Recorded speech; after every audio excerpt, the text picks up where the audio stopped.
Mga tol, real talk tayo ngayon.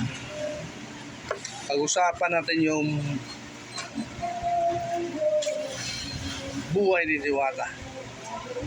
Kasi nga napanood ko dun sa YouTuber,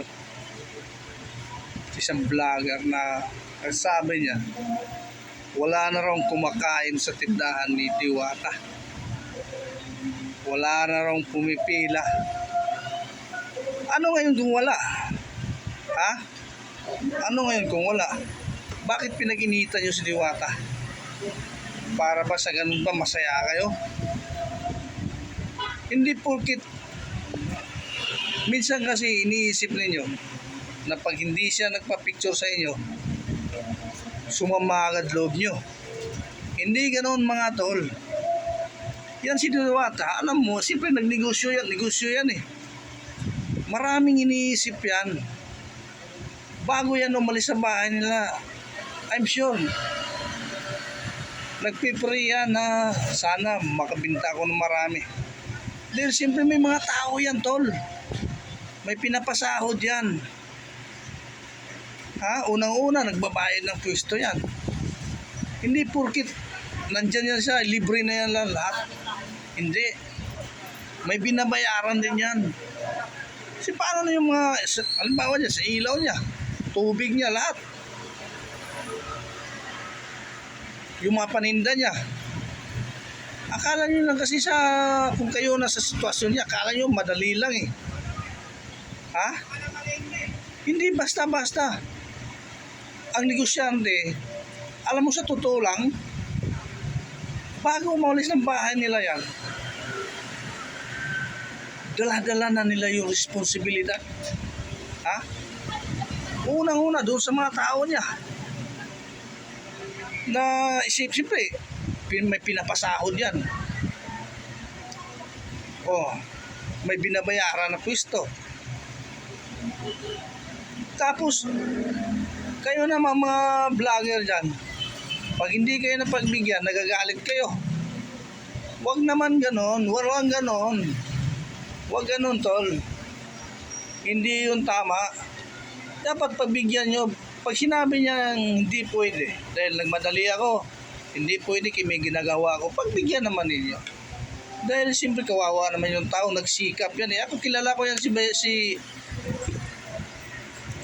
Diwata eh. Sa ilalim pa ng tulay nakatira yan. Kilala ko na yan eh. Hindi nyo lang alam yung pinagdaanan yan. Tsaka hindi basta-basta i-bless ng Panginoon yan kung masamang tao yan. Lahat ng tao na umangat na biniblis ng Panginoon natin, gusto niya.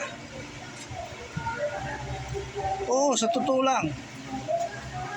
Kaya dapat intindihin nyo yan. Unang-una, kayo, hindi lang kayo mapagbigyan sa picture-picture na yan, nagagalit na kayo. Binabas na ninyo. Walang ganunan. Diba? Tapos, tungkol naman doon sa mga iba naman, nagsasabi na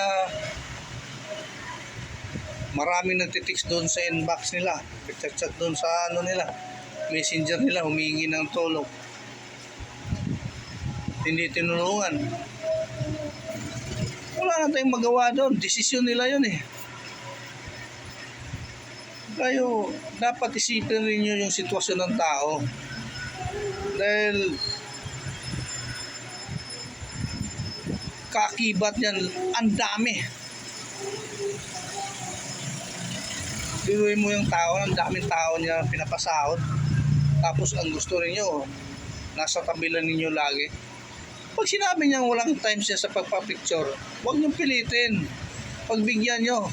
Mabait yan si Diwata eh. Sa totoo lang, mabait yung taong yan. Dahil lahat ng mamabait, lahat ng umaasinso, kadalasan, kagustuhan ng Panginoon yan. Kaya binibliss yan ng Panginoon. Dahil may mabuting puso yan. Akala nyo nang basta-basta yung pagninegosyo. May puhunan yan eh. Namuhuran yung tao, tapos kung gusto nyo, nasa tabi ninyo lagi. Walang ganon.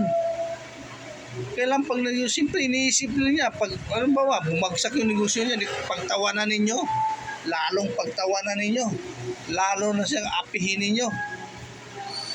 Di ba?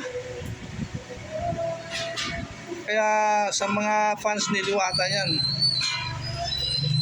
sa mga humahanga kay Diwata dyan, sana huwag kayong magbago.